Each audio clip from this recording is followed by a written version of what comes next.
오늘 우리에게 주시는 하나님의 말씀은 마가복음 1장 12절에서 15절까지의 말씀입니다. 마가복음 1장 1절에서 12절에서 15절.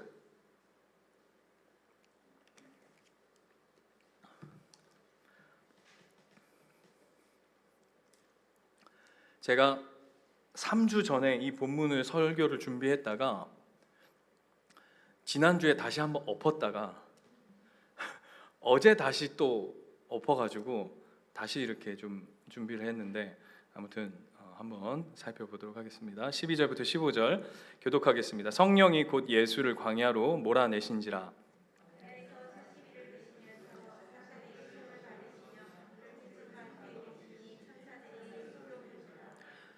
요한이 잡힌 후 예수께서 갈릴리에 오셔서 하나님의 복음을 전파하여 이르시되 때가 찼고 하나님의 나라가 가까이 왔으니 회개하고 복음을 믿으라 하시더라. 아멘. 오늘은 우리가 15절까지 읽었지만 우리 12절 13절 말씀을 중심으로 저와 여러분 은혜를 좀 나누려고 합니다. 여러분 칭찬은 고래도 춤추게 한다 이런 옛 이야기 한번 다 들어보셨죠? 칭찬 싫어하시는 분 있습니까? 난 칭찬받는 거 너무 싫어한다. 아무도 그런 분 없을 거예요. 네. 제가 지난번에 설립 예배 하는데 저희 제자반 식구들이 예전 이제 식구들이 저를 보더니 참 어떤 분들은 목사님, 야 예수님교회가 목사님을 왜 이렇게 만든 거예요? 뭐 이렇게 이런 막말을 하시는 분들이 있는가 반면 어떤 분들은 목사님 너무 평안해 보이십니다. 그 평안의 의미가 어떤 의미인지는 잘 모르겠지만 아무튼 너무 평안해 보이신다 이렇게 칭찬해 주셨던 모습들을 보게 됩니다. 칭찬 중에서도 여러분 목사로서 그리고 여러분 하나님의 백성으로서 성도로서 아마 최고의 칭찬은 하나님께 듣는 칭찬일 거예요. 그죠? 꿈에라도 하나님이 여러분에게 오셔서 나는 참 너로 인해 너무 기쁘다. 내 딸아, 내가 너무 너를 사랑한다. 이런 말씀을 하나님께서 이렇게 하시면 그죠? 막 희열이 들고 막 영광스럽지 않겠습니까? 아마 그때만큼은 곧 죽어도 이게 좋다 그럴 거예요. 물론 그 다음 날 되면 마음이 달라질 수 있겠지만 그 당시만큼은 하나님으로부터 인정받는다는 건 아마 그 무엇과도 바꿀 수 없는 어마어마한 그 영광된 이 감정을, 이 마음을 가지게 될 겁니다. 여러분, 우리가 너무 오래돼서 모르겠는데 그 앞전에 우리가 살폈던 말씀을 보면 하나님께서 예수님에게 이와 같은 동일한 고백을 하시죠. 하늘의 문이 활짝 열리고 뭐라고 하셨죠? 이는 내 사랑하는 아들이라 내가 너로 기뻐하노라 라고 말씀하셨어요.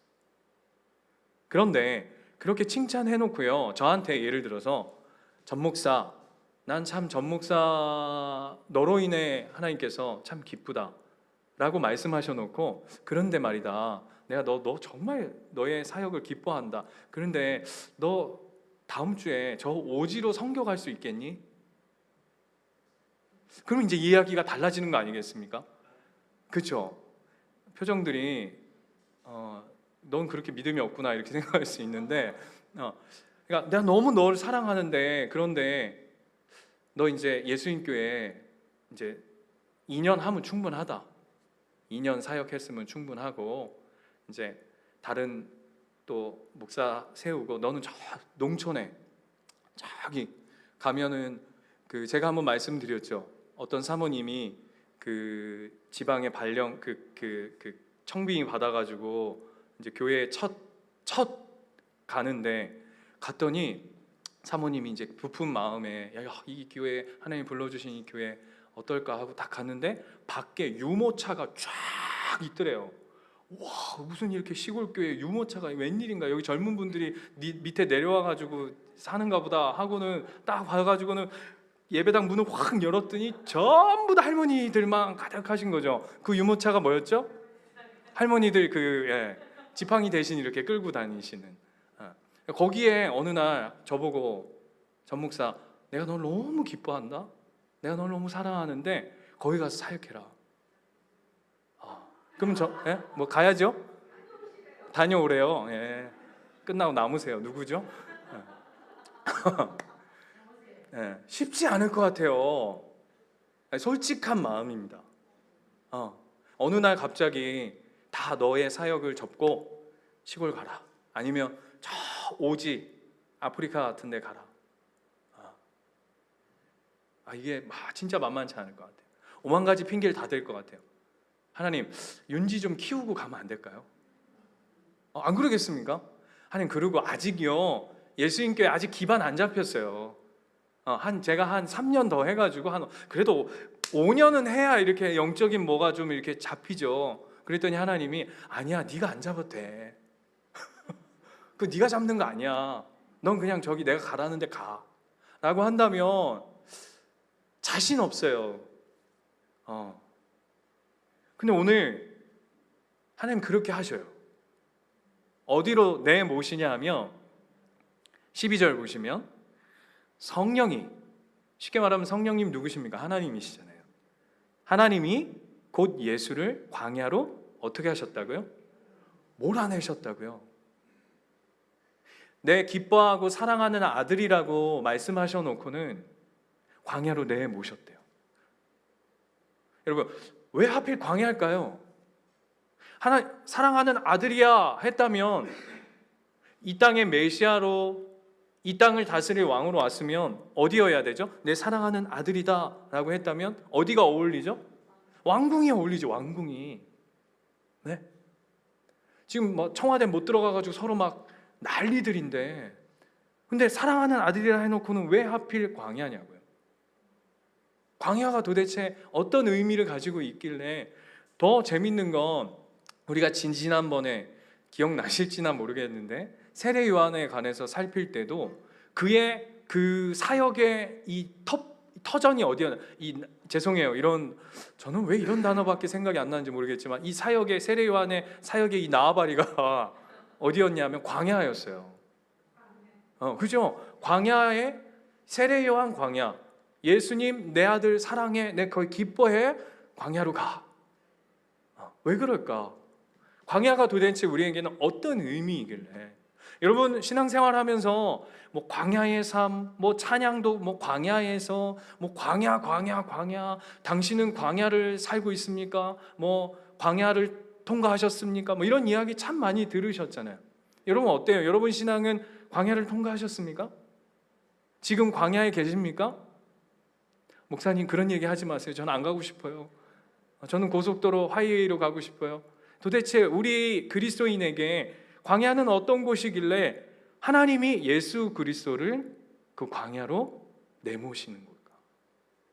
창세기 3장 22절로 한번 가볼까요? 창세기 3장 22절.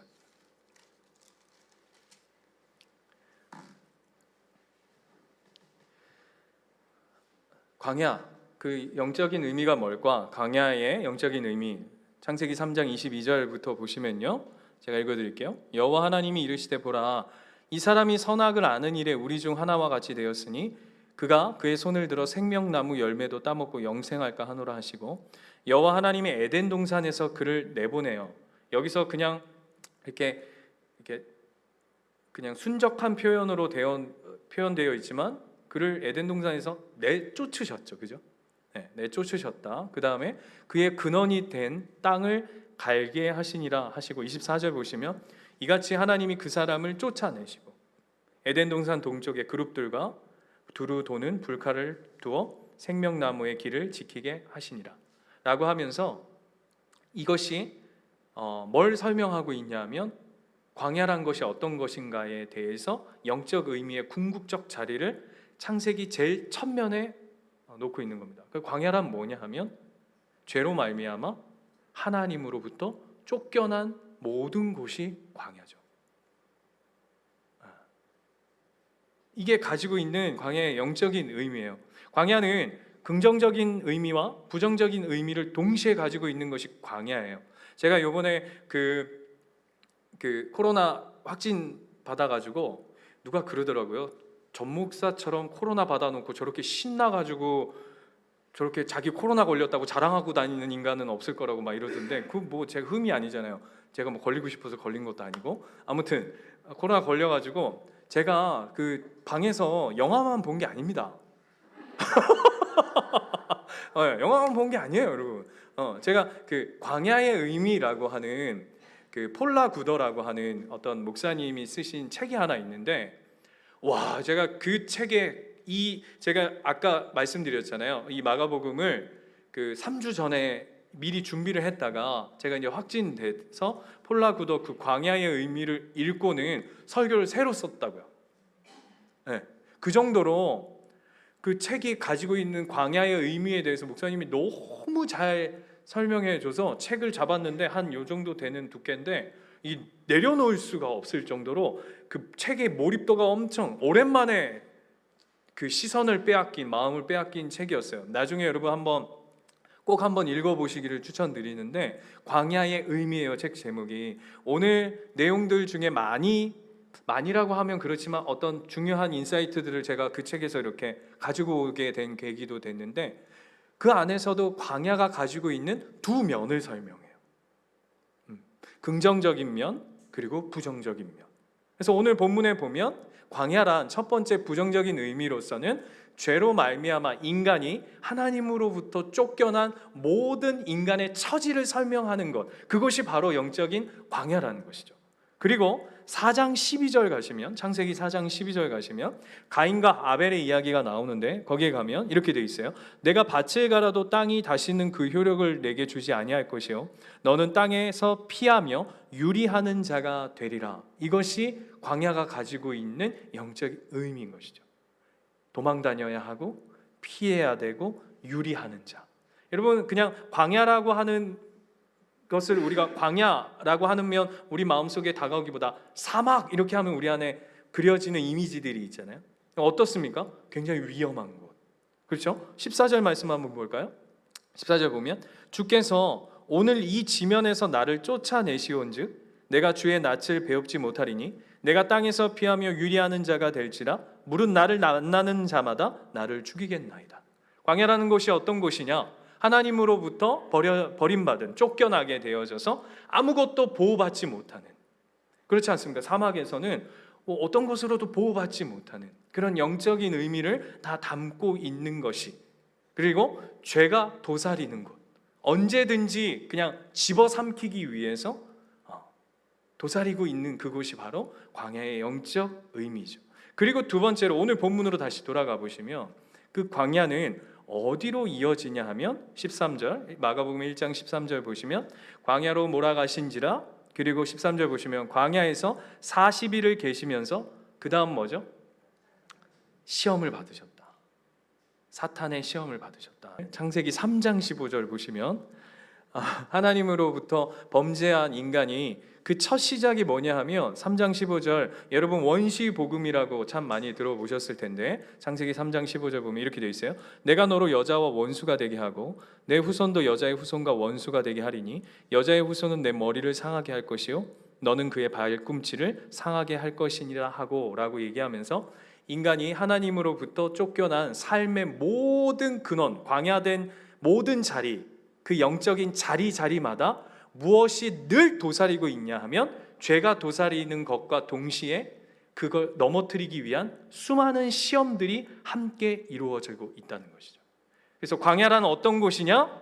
죄로 말미암아 하나님으로부터 쫓겨난 그 모든 것이 광야일 뿐만 아니라 늘 시험이 있는 곳, 그리고 그 시험으로 올무로 늘 우리를 넘어뜨리기 위해서 세상이 늘 도사리고 있는 것, 그것이 영적 광야인데 그것의 가장 핵심이 뭐냐면 하나님을 반대한다는 것이에요.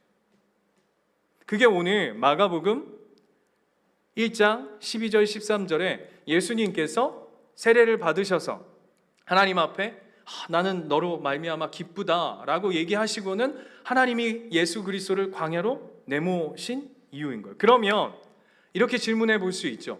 그래, 광야가 그런 건 알겠어. 광야가 그런 영적 의미인지는 알겠어. 근데 왜 예수님이 과연 거기에 가셔야 돼? 여러분 지난번 수요 예배 때 기억나십니까? 예수님이 죄 없으신 예수님이 왜 세례를 받으셨어요? 세례란 죄를 씻는다라고 하는 의미가 있는데 예수님 죄도 없으신 분이 써놓은 거 빨리 기억해 보세요. 예수님 죄도 없으신 분이 왜 세례를 받아야 돼? 그것도 세례 요한에게. 지난번에 살폈죠? 기억나십니까? 뭐가 핵심이었다고요? 죄인된 인간과 연합하시기 위해서.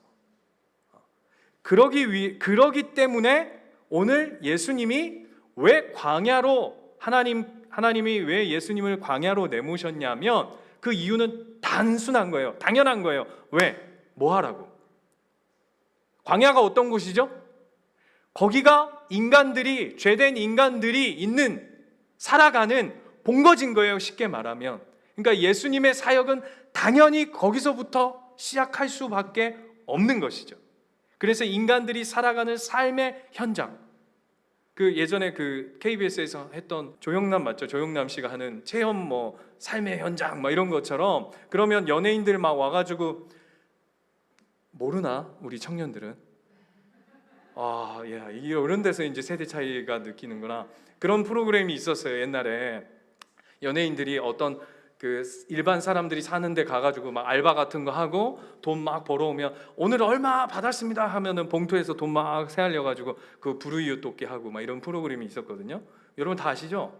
네, 끄덕이시는 분들은 이제 좀 연배가 나오는 거고 저보다 다 위인 거고 그런 것처럼 오늘 예수님이 광야라고 하는 곳에 인간들이 죄로 말미암아 살아가는 삶의 그 터전 안으로 예수님이 찾아오시는 거예요.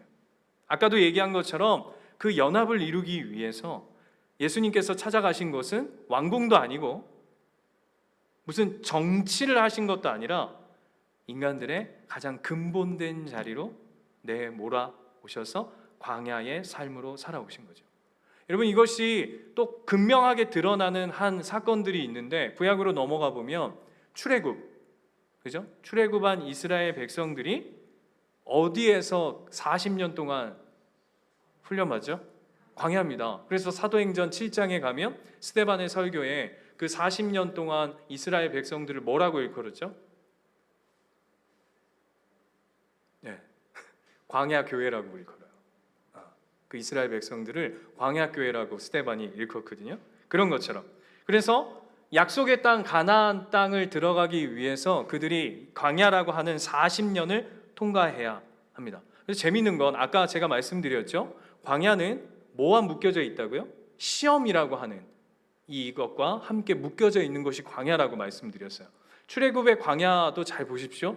그 40년의 시간 동안 이스라엘이 늘 받았던 것이 뭡니까? 시험입니다. 내용도 비슷해요. 보세요. 우리 마가복음 오늘 말씀에는 안 나와 있지만 마태나 누가나 이런 말씀에 보면 예수님이 받으신 시험들이 있죠. 3가지 시험이에요. 뭐죠? 돌을 떡으로 만들어라. 또 뛰어내려라. 나한테 절해라. 이런 마태복음하고 누가복음하고 순서는 좀 다르지만 아실 거라 믿고 그렇지만 아무튼 내용이 그런데 출애굽의 40년의 시험도 잘 보세요. 대부분 무슨 시험이었죠? 먹는 거였어요. 고기 달라. 여기서 배고파. 하겠다. 그래서 뭐였습니까? 만나와 메추라기. 그 다음에 물. 목말라 죽겠습니다. 물 주세요. 물 주세요. 그 시험. 근데 그 시험의 핵심이 뭐였죠? 진짜 하나님 살아계신 거 맞습니까? 이거잖아요. 그러니까 마태복음과 누가복음의 3가지 시험의 핵심들 내용과 맥이 똑같이 흘러요. 또 뿐만 아니라 뭐가 있었습니까? 우상숭배. 늘 그곳에 도사리고 있는 대표적으로 뭐였죠? 금송아지.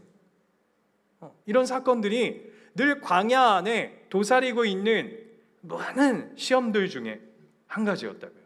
그래서 그 시험의 핵심은 무엇이냐면 너는 과연 누굴 주인으로 섬기며 살아갈 것인가 라는 거였어요. 그런데 어떻게 됩니까? 이스라엘은 결국 그 광야에서 실패합니까? 성공합니까? 실패하죠. 그래서 1세대가 다 죽고 여호수아와 갈렙만 그것도 모세도 못 들어가고 그들만 들어갑니다. 그래서 그걸 그대로 오늘 하나님께서 예수님을 그 광야의 자리에 보내셔서 뭘 하시냐면 제2의 출애굽, 제2의 지도자로, 이제는 1세대 모세와 이스라엘 백성들은 실패했다면 광야에서, 오늘 예수 그리스도는 승리자로 이 광야 앞에 서게 되는 거예요. 그런데 재밌는 건 뭐냐면 마태복음이나 아까 얘기한 것처럼 누가복음은 예수님 세 가지 시험을 막 사탄하고 옥신각신 하잖아요. 뭐 돌 그러면은 뭐라 그러죠? 사람이 떡으로만 살 것이 아니요 오직 여호와의 말씀으로 살 것이니라, 뭐 이렇게 하면서, 몰라요, 뭐 예수님 목소리가 이랬는지 모르겠지만 막 이렇게 하고 뛰어내려라 그랬더니 하나님은 시험하지 말라, 뭐 이런 거 있잖아요, 그죠? 말라올라올라 뭐 이런 식으로 했어요. 근데 오늘 마가복음에 보면 그런 이야기가 주고받고 하는 이야기가 전혀 없고 그냥 뭐라고 돼 있죠? 시험을 받으셨다, 생뚱맞게 뒤에 들짐승과 함께 계시니 천사들이 수종들더라 라고 얘기하면서 그냥 이게 어떤 느낌이냐면 금 마무리하는 느낌이에요. 여러분, 그쵸?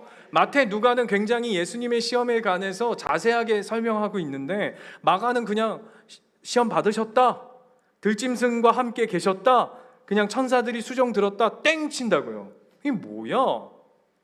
안 그래 보이세요, 여러분? 근데 여기서 무슨 승리자를 얘기할 수 있냐고요. 이게 표정들이, 그런 거는 니나 고민하지, 나는 그냥 그러면 그런 줄 알고 그냥 성경은 그런 줄 알고 읽는 거지 뭘 그렇게 힘들게 사니 일 수 있는데, 자, 시편 91편 가보세요. 시편 91편. 오늘 이 마가가 그 예수님의 이 시험 받는 장면, 아까 제가 얘기했지만 출애굽의 제2의 출애굽으로서 영적인 모세, 제2의 모세라는 표현도 조심스러워요. 왜냐하면 예수님은 모세와 비교할 수 없는 분이시죠. 그러니까 이제 예수님은 절대 패배할 수 없는, 이미 승리자로서 오늘 사단의 시험도 승리하고 광야에서도 승리를 이끄시는데, 그 마가의 그 표현은 어디서 그대로 인용해 온 거냐 하면 시편 91편을 그대로 카피해 온 거예요. 자, 보세요. 1절에 보시면 지존자의 은밀한 곳에 거주하며 전능자의 그늘 아래 사는 자여, 나는 여호와를 향하여 말하기를 그는 나의 피난처여 나의 요새요 내가 의뢰하는 하나님이라 하시니 라고 되어 있어요. 머릿속에 넣어두십시오. 그리고 11절 가보세요. 그가 너를 위하여 그의 천사들을 명령하사 내 모든 길에서 너를 지키게 하심이라. 어디서 많이 듣던 이야기죠. 12절 그들이 그들의 손으로 너를 붙들어 발이 돌에 부딪히지 아니하게 하리로다. 내가 사자와 독사를 밟으며 젊은 사자와 뱀을 발로 누르리로다. 하나님이 이르시되 그가 나를 사랑한즉 내가 그를 건지리라. 내가 내 이름을 안즉 내가 그를 높이리라. 그가 내게 간구하리니 내가 그에게 응답하리라. 그들이 환난 당할 때에 내가 그와 함께하여 그를 건지고 영화롭게 하리라. 내가 그를 장수하게 함으로 내가 만족하게 하며 나의 구원을 그에게 보이리라 하시도다. 이게 무슨 내용이죠? 그 마태, 마가, 누가에 있었던 그 시험, 사탄이 예수님에게 하셨던 그 시험이 이미 시편 91편의 서술에 있었던 내용이에요. 어떤 내용이었어요? 어떤 내용이죠? 내가 내 아들로 말미암아 내가 메시아로 너희들을 위해 보내는 그 메시아로 말미암아 반드시 이러한 승리를 이끌어내고 내가 반드시 너를 지키고 보호할 것이야 라고 하셨던 하나님의 약속을 그대로 가지고 오는 거예요. 이해되십니까? 사탄이요 그걸 다 가지고 오는 거예요. 사탄도요 굉장히 귀신같지 않은 거예요. 웃어야 되는데 이 폰트에서 귀신도 귀신같이 알고 하나님의 말씀을 이렇게 싹 가지고 온 거예요. 그런데 뭐는 모르는 거죠? 그것의 참된 의미는 모르는 거죠. 여러분, 귀신도 말씀을 이렇게 묵상이라고 하면 그렇지만 아무튼 사용해요. 하물며 우리가 믿는 자로서 하나님의 말씀을 모른다면 이거 큰일 난 거 아니겠습니까? 아무튼 그걸 가져와서 얘기하는데 마가는 그거를 다 생략해버리고 뭘로 그거를 딱 정리해 버리냐 하면 오늘 본문으로 다시 한번 돌아가 보세요. 시험을 받으셨다. 뭐라고요? 들짐승과 함께 계시니 천사들이 수종들더라 라고 얘기하면서 91편의 그 모든 메시아로서 예수 그리스도가 이루신 승리를 한 줄로 그냥 요약해가지고 시험 받으셨고 들짐승과 함께 계셨고 천사들이 수종들었다 얘기하면서 그냥 쓱 지나가는 거예요. 그런데 우리는 시편 91편에 대한 지식이 없으니까 이걸 읽으면 그냥 마가가 굉장히 그냥 단순하게 정리하고 갔네라고 하지만 이걸 읽는 유대인들과 수많은 사람들은 자연스럽게 어디로 가는 거죠? 시편 91편의 약속된 말씀으로 확 이끌려 가서 그래서 예수 그리스도가 광야에 오셔서 이 일들을 이루어 가시고 제2의 지도자로, 자꾸 제2의 지도자로 해서 제가 죄송한데 승리자로, 이제는 실패하지 않는 메시아로서 이 일을 반드시 이루어내는구나 라는 것을 어디에서? 광야에서부터 시작하는 예수님의 사역의 첫 발걸음을 오늘 마가는 우리에게 보여내고 있는 거예요. 굉장히 중요한 이야기예요. 표정들이 별로 안 중요한 것 같은데, 그러면 이제 여러분에게 이렇게 질문해 보는 거예요. 이게 우리에게는 어떤 의미인지 여러분 한번 잘 생각해 보세요. 세상이 우리를 예수님을 시험했듯이 우리 앞에 이렇게 묻는 거예요. 세상이 우리를 광야 앞에 세워놓고 이렇게 묻는 거예요. 너는 이러이러할지라도 너는 네가 생각하는 예수를 따르는 자, 바꿔서 하나님의 백성, 성도로서 네가 이러이러한 삶이 네 뜻과 네 생각과 네 판단과 네 계획과 다르다 할지라도 아까 시편 91편 1절 2절에 뭐라고 그랬죠? 다시 읽어드릴게요. 전능자의 그늘 아래 사는 자여, 너는 여호와를 향하여 말하기를 그는 나의 피난처요 나의 요새요 내가 의뢰하는 하나님이라 대답할 수 있겠느냐, 이렇게 묻는 거예요. 네가 병이 들어서 하나님이 내일 너를 불러 가신다, 핏덩어리들을 남두고 이 땅을 떠나야 하는 자리에 서 있다 할지라도 네 손에 들려진 것이 하나도 없어서 오늘 하루도 전전긍긍하며 살아야 하는 그 광야의 삶 앞에 서 있다 할지라도, 아무도 알아주지 않아 세상 속에 내가 살아가야 할 이유와 목적이 뭔가 라고 생각하며 다리 위에, 제가 어떤 책을 읽었더니 편의점에 가서 카터카를 샀다, 처음에 편의점에 가서 카터카를 샀다 이러길래 이게 무슨 말인가 했더니 그 다음 말이 섬뜩한 이야기로 이어지더라고요. 그런 현실들 속에 그 광야 앞에 서 있을 때 여러분은 이 동일한 전능자, 나의 의뢰자요 나의 보호자요 나의 피난처요 나의 요새이십니다 라고 고백할 수 있느냐 라고 예수님께 묻는 게 아니라 저와 여러분께 묻는다고요. 예수님은 그 광야의 삶, 우리의 삶 가운데 찾아오셔서 그 일을 승리하셨고 그 일을 모두 이루셨어요. 그리고 십자가를 지셨고 우리를 위해 대속하셔서 지금 하늘나라에 계셔요. 우리의 몫은 뭐냐고요? 우리의 몫은 그 광야 앞에 설 수 있냐고요. 제가 지금 읽고 있는 책이 있는데 한 사모님이라고 해야 될까요?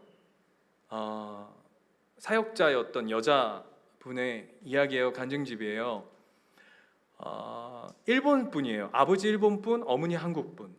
그래서 초등학교 때 한국을 넘어와서 신앙생활하면서 살았는데 한국 아이들한테는 쪽발이. 죄송해요. 아니 책에 그대로 표현되어 있어요. 아이들한테, 친구들한테는 쪽발이라고 어린 시절 그렇게 니네 나라 돌아가라. 그러다 하나님을 만나서 결혼을 했는데 남편이 부도를 맞아요. 그래서 원치 않는 이혼을 하게 돼요. 그래서 그때 사역을 시작하게 돼요. 자녀가 둘이에요. 전도사를 하는데 목사님과 재혼을 하게 돼요. 본인 아이 셋, 목사님 아이 둘, 토탈 5을 키우게 돼요. 근데 이제 여러분, 내 아이도 키우기도 힘든데 이 기가 막힌 삶을 살아요. 어떤 일이 벌어지냐면, 돈이 없어서 그 교회 사역하던 곳에서 목사님과 재혼한다 그러니까 하루아침에 잘린 거예요. 왜 잘른지는 모르겠어요. 일단 잘려가지고 어려운 삶을 사는데 목사님이 개척하시겠다 해가지고 그것도 어려운데 가신 거예요. 근데 생활이 안 돼. 그래서 이 사모님이 뭘 하기 시작하시냐면 편의점 알바를 시작한 거예요.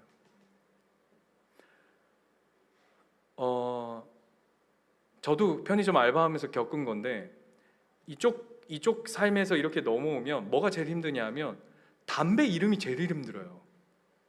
담배 이름이 막 수백 개거든요. 예를 들면 마일보로 라이트, 담배도 하나에 뭐가, 여러분 모른 척 빨리 해야 돼요. 여러분 끄덕끄덕 하면 골치 아픈 거예요, 그죠? 뭐가 담배 이름이 하나에도 여러 개가 있어요. 저도 막 할 때 뭐라고 표현하냐면, 내가 그 이름을 딱 얘기하면 그 이름을 인식하는 것보다 주문한 사람이, 내가 찾는 것보다 주문한 사람의 눈이 더 빠른 거야. 이해되시죠? 저기 있네 이러면 이제 가서 꺼내야 되는 이런 시스템인 거죠. 모르는 거죠. 그러니까 이 사모님이, 아시겠죠? 나이도 있고 애들은 딸로 있고 목회는 개척인데 거기서 편의점 알바를 하고 있으니, 거기에다가 딸은 우울증이 오고 재혼한 그 목사님 아들은 사고를 쳐가지고 난리를 치고 있고, 미치겠다 환장하겠다. 그런데 하루는 그 편의점에 노숙자분이 들어오셨대요. 첫 마디가, 하나님 진짜 가지가지 하십니다. 이 표현 아시겠죠? 진짜 가지가지 하십니다. 진짜 나 이거 하는 것도 겨우 내 자존심으로서 버텨내고 이러고 있는데 전 노숙자가 웬일입니까? 그런데 그 노숙자가 와서 뭐라 그러냐면, 당신은 이 편의점 알바라도 할 수 있어서 감사하네요 그러더래요. 사모님이 거기서 정신이 번쩍 든 거예요. 질문, 그 카터칼이 누가 산 거냐면 그 딸이 우울증이 와가지고 산 거예요. 그 광야 앞에서, 그런 현실들 앞에서 하나님이 나의 주인이십니다. 하나님이 나의 지존자이십니다. 하나님이 나를, 이 광야를 감당하라고 나를 여기로 보내셨어요. 그분이 나의 피난처이십니다. 그분이 나의 요새이십니다 라고 하는 고백을 할 수 있냐 물으시는 거예요.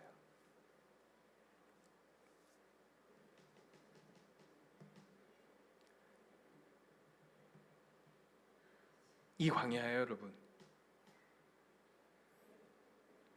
광야는 제가 아까 말씀드렸어요. 부정적인 의미가 있지만 두 번째는 긍정적인 의미가 있어요. 왜? 하나님이 거기서 훈련하셔요. 그죠? 신명기 말씀 한번 볼까요? 신명기 8장 2절. 신명기 8장 2절 찾으셨어요? 우리 잘 아는 본문이에요. 신명기 8장 2절. 내 하나님 여호와께서 이 40년 동안에 내게 광야의 길을 걷게 하신 것을 기억하라. 이는 너를 낮추시며 너를 시험하사 내 마음이 어떠한지 그 명령을 지키는지 지키지 않는지 알려 하심이라. 너를 낮추시며 너를 줄이게 하시며 또 너도 알지 못하며 내 조상들도 알지 못하던 만나를 내게 먹이신 것은 사람이 떡으로만 사는 것이 아니요 여호와의 입에서 나오는 모든 말씀으로 사는 줄을 내가 알게 하려 하심이니라. 이 40년 동안에 내 의복이 헤어지지 아니하였고 내 발이 부르트지 아니하였느니라. 여기가 어디라고요? 광야라고요. 하나님 여기서 훈련하신대요. 여기서 우리의 고백을 듣기 원하신대요. 여러분, 우리 한국교회라고 할 거 없어요. 우리 교회부터 뭐가 놓치지 말아야 되냐면 이 광야를 잃어버리면 안 돼요. 제가 우리 설립 예배 드리고 참 귀한 많은 분들이 우리 개척교회 뭐 누가 그러더라고요. 니네 자꾸 개척교회를 하지 마라. 진짜 개척교회도 시험 든다. 뭐 이런 얘기 하시는데, 아무튼 저희 설립 예배 드리면서 많은 분들이 마음으로 물질로 하나님 앞에 귀한 교회를 헌신하라고 이렇게 헌금해 주셨어요. 참 감사한 일이에요. 그런데 하나님 앞에 그런 마음이 들더라고요. 그거 좀 나눠야지. 그래서 제가 이번 주 우리 주보에도 실릴 텐데 그 주신 거 한쪽은 한 번은 산불, 지금 동해안 산불 나서 난리죠. 거기에 구제 헌금 보냈고, 또 세네갈에 계신 선교사님한테 선교 헌금 보냈고, 또 미자립 개척교회 목사님이 진짜 힘든 하루하루를 보내고 계셔서 거기다가도 보냈어요. 감사하게 우리 식구들이, 또 많은 분들이 너무 귀한 일이다, 응원해 주시고 교회가 그렇게 세워지면 좋겠다, 나누면 좋겠다 하셔서 저도 너무 감사했어요. 그런데 한 번은 그렇게 했는데 어떤 마음이 내 마음에 속 들어온지 아세요? 좀 반틈만 할까? 얼마인지 얘기 안 해요. 얼마인지 하면 또 이상한 게 또 얘기가 나갈까 봐 반틈만 할까? 모르잖아. 우리는 나누지만 받는 입장에서는 우리가 얼마를 할 건지, 얼마 책정했는지 모르잖아요. 이 의미 이해되시죠? 우리가 5만 원 주려고 했는지 10만 원 주려고 했는지 그분들은 모르잖아요. 그럼 우리가 죄송해요. 그냥 우리 입장에서 그냥 드리면 드리는 대로 받아야 되는 거잖아요. 이해되시죠? 네, 나쁜 마음이에요. 아까운 거더라고요. 아깝더라고요. 어느 순간 싹 드는 마음이, 야, 이거 우리도 쓸 일들이 많은데 요거 좀 아껴가지고 통장에 좀 조금 재워놨다가 우리 나중에 나쁜 일 할 거 아니잖아요. 우리 교회도. 여보세요? 예, 제가 뭐 고기 사 먹겠습니까? 그래서 교회의 선한 사역을 위해서 쓰겠다라고 하면 되는데 아까운 마음이 싹 들던데, 하나님은 어떤 마음을 주시냐 하면 이런 마음 주시냐는 거예요. 너 광야를 잃어버리면 안 돼. 첫 마음을 놓치면 안 돼. 한국 교회가 왜 힘들어졌어요? 이 광야를 잃었어요. 아무것도 없어도, 광야에 뭐가 있어요? 광야에 아무것도 없어도 하나님이 주인 되시면 네 인생을 이끌어. 아까 우리가 신명기 읽었던 것처럼 그지같이 살아도 하나님 널 먹여. 하나님이 주인 되심을 고백하면 광야에서도 살 길을 내시는 분이 우리 하나님이세요. 근데 그걸 잃었어요. 그걸 놓쳤어요. 그래서 교회들이 너무 많이 부유해졌어요. 성도들이 살만해졌어요. 근데 진짜 붙잡아야 할 것들은 우리 너무 많이 잃어버린 것 같아요. 예수님이 거기에 가셨어요. 우리의 목도 그곳에 있는 거예요. 그거 하는 싸움 살자고요. 해거리라는 얘기 들어보셨습니까? 해거리. 못 들어보셨죠? 해거리가 뭐냐면 그 나무가 열매를 이렇게 내잖아요. 열매를 막 이렇게 내는데 어느 해가 되면 아예 열매를 싹 거둬들이는 해가 있대요. 아예 열매를 안 내는 해가 있대요. 그래서 농사하시는 분들이, 아니 얘가 다른 애들은 열매를 잘 내는데 어째 얘는 올해 이렇게 열매가 어떻게 하나도 없냐? 라고 하는데 그 해가 뭐냐면 해거리 하는 해랍니다. 그게 어떤 거냐면 나무가 스스로 나무의 영광은 열매 아닙니까? 그죠? 열매를 막 매년 막 만들다가 보니까 뭐가 약해지기 시작하냐면 뿌리가 얕아지기 시작하는 거예요. 그래서 나무 스스로가 열매 맺기를 중단하고 한 해 동안 뭐에 집중하기 시작하냐면 다시금 뿌리를 깊이 내리기 위해서 애를 쓰는 기간이 있는데 그걸 해거리라고 한대요. 열매 맺는 걸 중단하고 지켜야 하고 붙잡아야 할 것들에 신경 써서 집중하고 뿌리를 든든히 내리는 거죠. 식물도 그리한데요. 식물도 우리가 그 마음 놓치지 않았으면 좋겠어요. 우리 모르겠어요. 뭐 예수님교회 뭐 몇 명 온다더라, 몇 층 늘렸다더라. 아니요, 그게 중요한 게 아니라 우리 그런 마음들이 우리 안에 교묘히 찾아올 때마다 해거리 하자고요. 해거리. 밖으로 드러나는 것,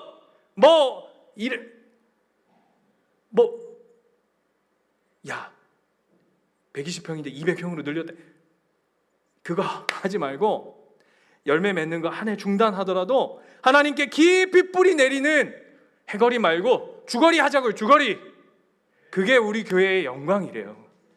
예수님이 그 삶을 복음으로 지켜가시며 승리의 자로서의 삶을 가셨대요. 그 길 따라가는 거예요, 여러분. 우리 몫입니다.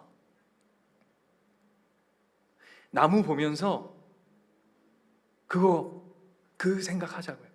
그래, 저 미물은 아니지, 저 작은 저 나무도 본질을 지켜가기 위해 저렇게 몸부림치는데 우리 교회로서 하나님의 백성으로서 그 길을 걷기 위해 광야를 잃어버리지 않는 삶이 되기를 날마다 구하는 저와 여러분의 삶이 되기를 축원합니다. 축원합니다. 기도합시다.